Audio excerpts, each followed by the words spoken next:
Syahdan bumi yang gonjang-ganjing ini, di mana berbagai uak suku bangsa saling berseteru menumpahkan darah. Tuhan mendatangkan keluarga Nabi Adam alaihi salam dan menunjuknya sebagai khalifah, penguasa yang mewakili Tuhan bagi segenap makhluk-makhluk yang ada di muka bumi. Keluarga Nabi Adam alaihi salam itu bangsawan di kalangan umat-umat yang ada. Jadi dia dan keluarganya mempunyai fitur-fitur yang lebih canggih karena makhluk baru selalu lebih unggul dibanding makhluk-makhluk yang telah ada. Sebuah catatan juga, jika ada Adam baru di suatu saat nanti, maka fiturnya lebih canggih dari Bani Adam yang sekarang. Di situ pada zaman Nabi Adam itu tidak semua mentaati perintah Tuhan agar makhluk-makhluk yang ada itu bersujud kepada Nabi Adam, artinya mengakui kepemimpinan Nabi Adam, yaitu Mas Iblis. Mas Iblis itu menolak untuk bersujud, menolak mengakui Nabi Adam sebagai pemimpinnya. Tapi bagaimanapun marwah Nabi Adam dan keluarganya itu prominent, menonjol di antara makhluk-makhluk yang ada. Maka nasab Nabi Adam ini sesuatu yang seksi, sesuatu yang dijadikan pusat perhatian, bahkan bagi yang punya niatan buruk berusaha untuk disusupi. Mas Iblis itu termasuk yang beritikat menyusupi nasab Nabi Adam. Pada masa Nabi Adam masih hidup, itu ada Nabi Syed yang tercipta dari suatu kehendak atau curahan emosi suci,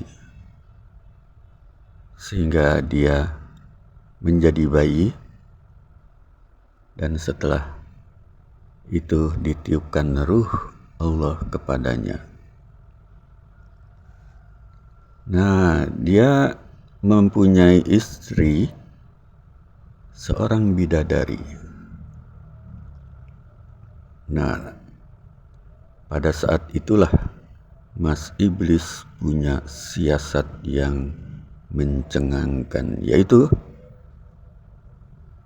mengutus putrinya yang diserupakan wajahnya dengan istri Nabi Syed. Singkat cerita, anak perempuan iblis ini, Delajah namanya ya, mempunyai anak dari Nabi Syed alaihi salam tanpa Nabi Syed menyadari bahwa anak dari Delajah itu adalah anak dari Nabi Syed. Nah, di sini dimulailah penelusupan nasab Iblis ke dalam lingkungan Bani Adam. Pertanyaannya, apakah itu satu-satunya peristiwa penyelusupan nasab Bani Adam oleh Iblis? Bisa ditebak bahwa Iblis yang begitu hiperaktif itu tidak mungkinlah cuma sampai di situ saja dalam menyelusupkan nasab Nabi Adam dengan darah dagingnya iblis. Jadi hari kemudian nasab Nabi Adam itu tidak mesti ori berasal dari Nabi Adam. Bisa aja sudah tercampur dengan nasab iblis. Maka tak heran kalau ada Bani Adam itu membenci para nabi. Tidak heran kalau ada Bani Adam menyombongkan diri, meremehkan kitab suci. Tidak heran. Itu disinyalir nasabnya nyambung ke iblis. Atau setidaknya sudah tercampur lah. Ini ada di kitab Adam Ma'rifat ya, kitabnya orang Jawa. Sekarang bangga-banggaan nasab itu penting gak sih? Oke, secara syuhrah wa istifadah, suatu kelompok itu disebut sebagai keturunan orang mulia di masa lalu, tapi belum tentu kan. Pertama dari segi sejarah silsilahnya ada masalah atau tidak.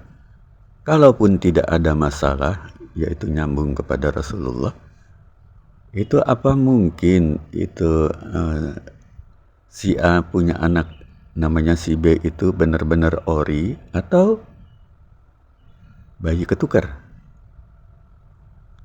Bisa juga disinyalir bayi ditukar. Karena apel Washington punya anak apel Washington juga dong. Tapi kalau anaknya apel cap telunjuk, itu jadi pertanyaan besar itu. Ya kalaupun apel Washington punya anak yang kualitasnya lebih rendah dari apel Washington, ya nggak apa-apa lah 11-12 ya. Yang satu 12, yang lain 11. Beda tipis nggak apa-apa. Tapi kalau bertolak belakang, ini di sini timbul pertanyaan besar gitu ya. Anak Nabi Nuh alaihissalam, Kanaan gitu ya. Itu kok bisa bertolak belakang dengan Nabi Nuh? Di situ Tuhan berfirman, dia bukan keluargamu. Nah, Tuhan berfirman demikian, firman yang bukan puisi itu, bukan kata bersayap. Kok bisa? Ya bisa aja. Penyelusupan mas iblis itu kan sudah dari awal itu. Artinya dia ya again hiperaktif dalam soal menelusupkan nasabnya. Seandainya nasab Nabi Adam itu tetap murni, ya nggak ada itu yang namanya manusia sampai anti terhadap nabi-nabinya, anti terhadap agamanya. Nggak ada. Anti dengan Tuhan. Itu bukan apa namanya karakter Nabi Adam. Bahwa manusia itu punya kelemahan ya wajar. Nabi Adam pun punya kelemahan, Siti Hawa pun punya kelemahan. Tapi ya nggak sampai segitu-gitunya, sampai lalu kata Bang Haji Roma ya. Kalau sekedar kurang-kurang dikit ya namanya manusia, tapi jangan sampai lalu. Nah ini penting juga untuk disadari bahwa nasab itu oke, syuhrah wa istifadah, tapi harus diselaraskan dengan datuk-datuknya. Kalau datuk-datuknya demikian, keturunan yang bernasab pun harus demikian. Try this at home.